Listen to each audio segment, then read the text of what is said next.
So at the time I was 26. I'd been a believer for about 4.5 years. And I have children that were at the time 5, 3, and 1. And as a young mom in a new place, we didn't have a lot of support. We were 50 minutes away from any military installation. So it was really life on my own. And there was a knock at the door, and it was a postal worker. And this postal worker had my husband's Foot Lockers. Well, at the time, he was driving convoys in Afghanistan. And I remember this wave of terror washing over me.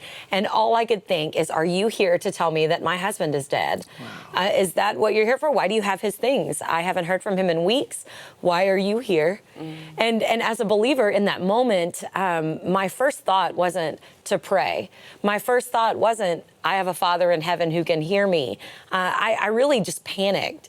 And so I sat in my living room staring across at this very white blank wall, and all I could hear on a loudspeaker is, your husband is dead. Life as you know it is over. Prepare for the worst. And I didn't know what to do. And then what I now know to be the Holy Spirit prompted me to pick up my Bible. And I turned to the book of Thessalonians. And honestly, I love that letter. I love that book. It's one of my favorite books now. And at the time, I had no idea what it was talking about. I couldn't grasp the words. I read it from cover to cover, and all I could grasp was pray without ceasing. And I thought, all right, Lord, if that's what I'm supposed to do, then I'll do that. And I would wipe down counters. Please, Lord, don't let my husband be dead. I'd be shampooing little baby hair. Please don't let my husband be dead. And many times, all I could get out was, please.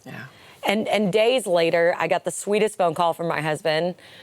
He was fine. He was moving to a different location and shipped his things home without telling me. So, you know, after recovering from the fear, I was plotting my revenge, right? But really, it was just in that moment, it convicted me so much that as a believer, as someone who professed to love and live in the hope of Christ, I did not have the answers. And what was even worse is that there was no one to tell me. And so what do you do with that? And so that spurred me to know. I have to know what is in this book. I have to hide its words in my heart. I need to know what this book says about this life.